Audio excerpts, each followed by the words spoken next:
Fiona, welcome to the podcast. Hi, Neve. Thank you for having me. I am so glad you're here. So just for those that don't know, we've been talking nearly daily for about 3 or 4 years. You've been to my wedding. We catch up multiple times a year. And like this, I finally have got you on the podcast.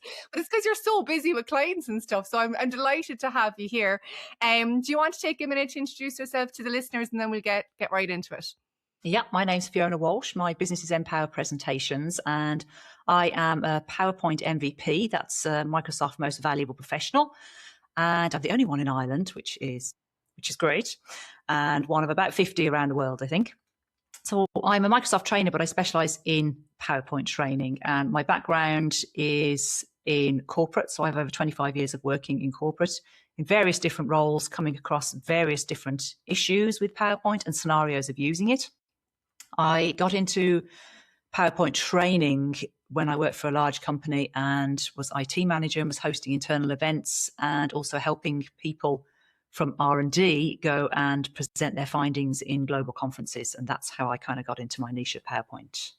Yeah. And like you worked in like cosmetics and everything, all sorts of industries. Isn't that right? Like all across the board. Yeah. So I'm still waiting for you to give me the formula to make my perfect foundation. But, in the meantime, we'll talk about PowerPoint. So as you know, I keep these episodes short, practical, to the point. So if you were to give me one piece of advice in terms of how to make my use of PowerPoint more productive, more efficient, and less like, I'm going to die from having to watch 355 slides, what would the first piece of advice you give someone be? One piece of advice is don't start in PowerPoint. What? I'm sorry? I thought you said you were a PowerPoint trainer. I am, but I'm also a presentation trainer as well. So I don't just train people on how to use PowerPoint. I train them on the whole process. Okay. The biggest mistake people make is they open up PowerPoint and they haven't thought about what they're doing, and they think that they can get started in PowerPoint and they haven't done any planning as to what they want to say, what they want their presentation to look like. They haven't even thought about. They just open PowerPoint. They've got a blank canvas and they start putting things together on slides, even though they don't actually know what they want their presentation to be like. Okay, so I'm mortified now because you've just described what I literally do. And I do presentations for a living. So I open up the presentation and I just literally go pick a format, title, subtitle, and I just start writing stuff. And then, I kind of shape it into some form of a thing. And then I put some notes with it. And I'm now wondering what do I do instead? Because I can't imagine what I could do instead of that. So what do I do? Right. Well, I think very few people can open PowerPoint and be creative and or other presentation software and put stuff together. A few may be able to, but I'm saying the majority of people in the corporate environment are not going to be able to do that. Okay.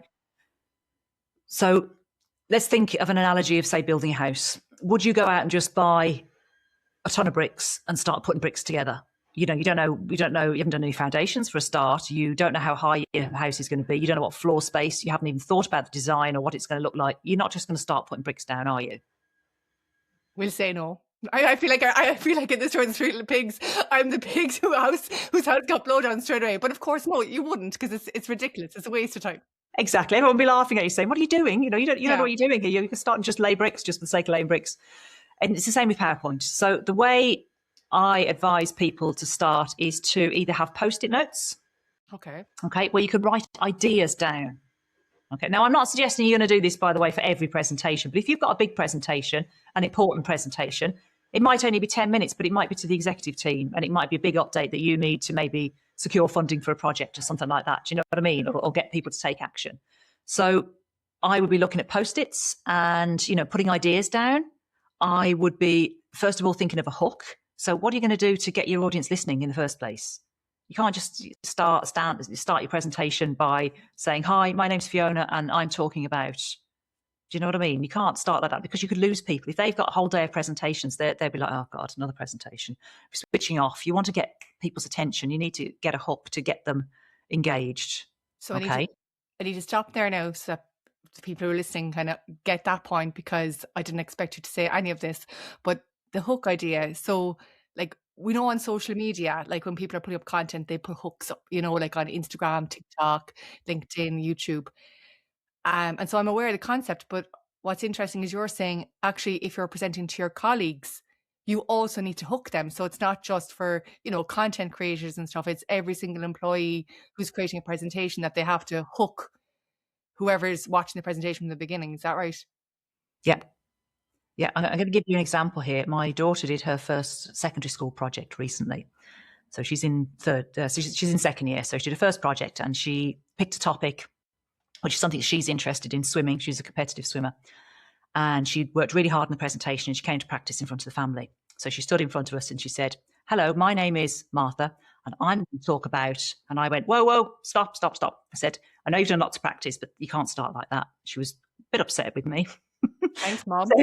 Yeah, thanks, Mom. But that's, I said, we have to come up with better start than that. We have to come up with a hook. So I explained the concept of a hook to her and she came up with this hook. So I'm going to give you this hook, right? And then I'll explain what it was about afterwards. So the hook that she said in her 3-minute presentation to the rest of the class and the teacher: "Would you take drugs for money?" Stop the lights. That's what she said in her presentation. Now I have to give you the context, because the context around that is that there is a competition called the Enhanced Games that will be on, I think, in May in Las Vegas, and it is professional Olympic type athletes that are taking part, but they are taking steroids under a controlled environment. Okay. And they're getting paid to enter. So we have an Irish swimmer who's taking part, swimming, athletics, so sprinting.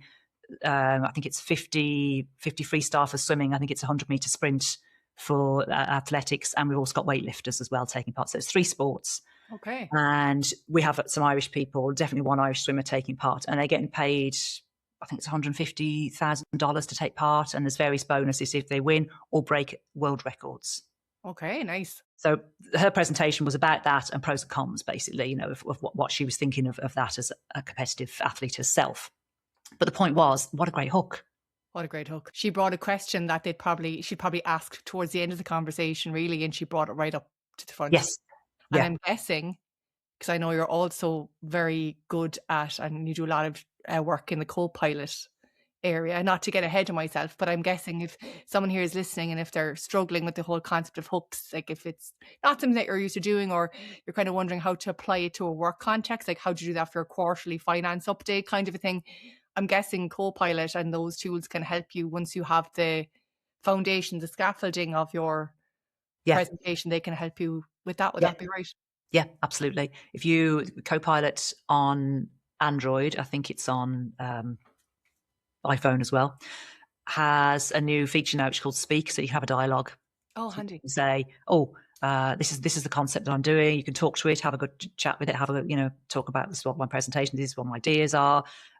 Could you help me come up with a hook? And it'll help you come up with something that might be meaningful. It has to be something that's going to be meaningful and that works for you, not just what AI suggests for you. It's going to have to be something that makes sense. You feel comfortable with.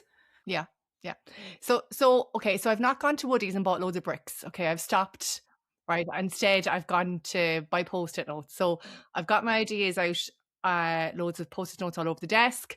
I'm thinking about what the hook could be. So what do I do next? Okay, so you've got your ideas, you've got your hook, you've got ideas of what you want to cover during your presentation on your Post-it notes. Post-its are great because you can move them around. That's why we say Post-its, because you might say, well, that idea comes before that idea and this idea, we move them around. I'm going to come back to social media again because you mentioned the hook and having hooks and, short video reels. You also need a call to action at the end. All right, so that's something people don't think about, and it's not a call to action like social media, buy now or pay, 5 times as much tomorrow. But you could be telling your audience what you want them to do. And that could be, the next steps are, I want you to approve this. Okay. You know what I mean? If you're talking to executive committee, that could be the next, that could be a call to action. Next steps, what you want them to do. I mean, you're giving a presentation. So at the end of the day, you want somebody to do something. Otherwise, why are you bothering talking? Well, of course. I mean, when you say it like that, it makes exactly, yes. But it's just, I suppose, from a work context, and I spent over 20 odd years in the workplace. Do you know what I mean? But I never would have thought of the concept of a call to action. Now, of course, now that you say it, I see it everywhere in workplace presentations. But on my presentation checklist of getting it ready, I never would have put hook and I never would have put call to action. But I can see by adding those two things to the checklist, it makes the presentation more, I suppose, effective anyway and purpose driven. But I want to come back a second to the post-its, because I just think they're the game changer, because you said something there that you can move the post-its around. And what I find with digital creation, let's say if you have a slide deck, I suppose it's less easy for people to kind of jiggle things or move things around. Like, you put it in a format and then that format is almost fixed, because I don't know, does your creativity shut down or we don't see it in the same way, but like that is the presentation now. But there's something about post-its that allow you to freely move them. So do you see there's a benefit there in structuring the presentation then, Fiona, when you give yourself that chance to be a bit more fluid? I do, yeah, absolutely. And I think, I mean, in PowerPoint, if we're talking about PowerPoint in particular, there's a function called see all slides, where you see all of your slides like post-its. So you can move them around there, but most people don't know that that exists. So they're just looking at it in a linear fashion, the way you would see Okay. when you're creating a slide, so that it's a bit more difficult to drop things around and move the slides around if we do need to reorder. But I think one of the biggest problems is that if we don't do this and we just open PowerPoint and start working on a slide, you've heard the phrase killing your darlings. Have you heard that phrase? Yeah. Yeah. So in PowerPoint, that could be you've spent ages on this one slide. You've spent half a day creating this slide that you think is absolutely wonderful. But the more you work on the presentation, you realize it's actually not relevant to the presentation. But then you've spent, you want to keep it in. And that's the problem, you see, because you haven't planned. Then you're trying to structure a presentation around this amazing slide that probably isn't amazing anyway, but one you spent a lot of time on that you absolutely love it. It's like, this is great. And then you're trying to fit a presentation around that slide.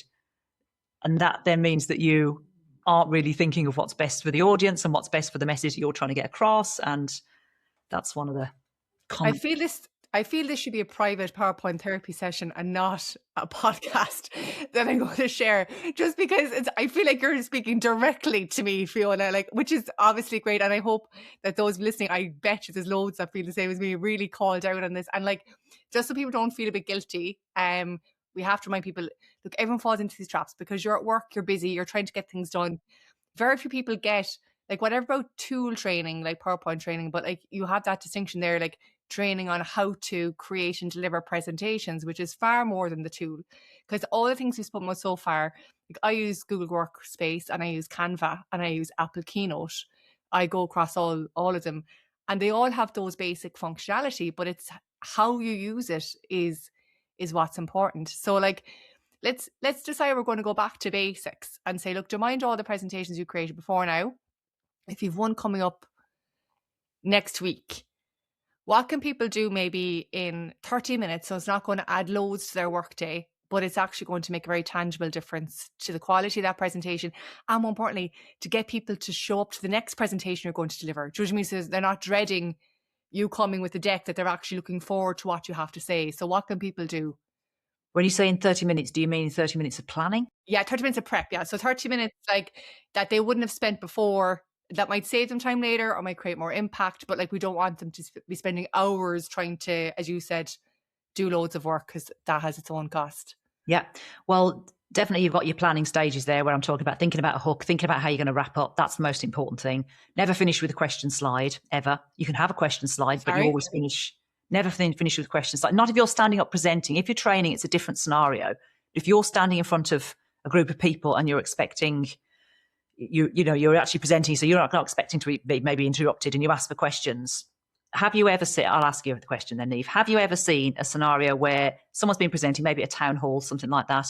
They stand up and they say, any questions? And nobody asks any questions. And there's this deathly silence. And then the next person standing, hovering in the wings, they're like, do I come on yet? And that person standing there going, how long do I leave for any questions? And it's all really embarrassing. And then they don't know where to sit down. And there's this really awkward kind of moment. Well, if you had a summary slide, if no one asks any questions, you just, moving on to wrap up. And then you've got your summary or your call to action or whatever that finish is. Backup plan. It's your backup plan. Yeah, okay, exactly. So, yeah. And it's funny because I don't actually ask for questions when I deliver to clients. But again, because I'm external now, I suppose I thought that different rules apply, when you're presenting to your colleagues versus when you're presenting to clients. But I think what you're saying here, to be honest, is that it doesn't matter who you're presenting to, the same ground rules apply across the board. So I have my post-it notes. I have to think about my hook. I have to think about my CTA, what actions I want them to take. And if I want to allow space for questions, I have to have my backup plan directly after that question slide, which is a summary of the key points, so that there's no awkward silence and people don't feel that they have to try and ask a stupid question just to kind of fill the void. And if you also need to have a plan, if you're going to ask for questions, you need to have a plan for if you get asked a question that you can't answer, then what are you going to do? And what do you do? What I do, if I get asked something in training I don't know the answer to, I have a flip chart and I would write it on the flip chart and take it away with me and say, right, I'm going to investigate that and come back to it. Yeah. And I think I'd give the exact same advice, actually, no matter what scenario you're in. If you don't know the answer, to say, I don't have the answer to that right now. Can I come back to you? And of course, the other person's going to say yes. And as long as you follow through, then the trust in your ability to get the answers is maintained and there's absolutely no issue. Yeah. But I think as a presenter, you need to be comfortable saying that. And you need to be aware that there might be a scenario where if you ask questions, you might have to say, I don't know the answer to that one. I'm going to make a note of it and come back to you. I think that's probably one of the few lines in a presentation you might even practice rehearsing word for word, just so you can get confident saying that sentence, so you know how you want to phrase it and so it lands right. Like, so for you, like you said around the hook piece, like that it feels like you're saying it, that you're comfortable with how you say it. Yeah, absolutely. And I think, because you were asking me in 30 minutes, what can people do? If they've done all the rest of the stuff, what I would say in 30 minutes is to practice the delivery so that you can deliver it in the time you've been allocated. Yes. And on that, I have started using PowerPoint for one reason only, and that's the coach. This PowerPoint presentation coach thing that allows me to see how fast or slow I'm speaking. So would you suggest using that if you've got PowerPoint?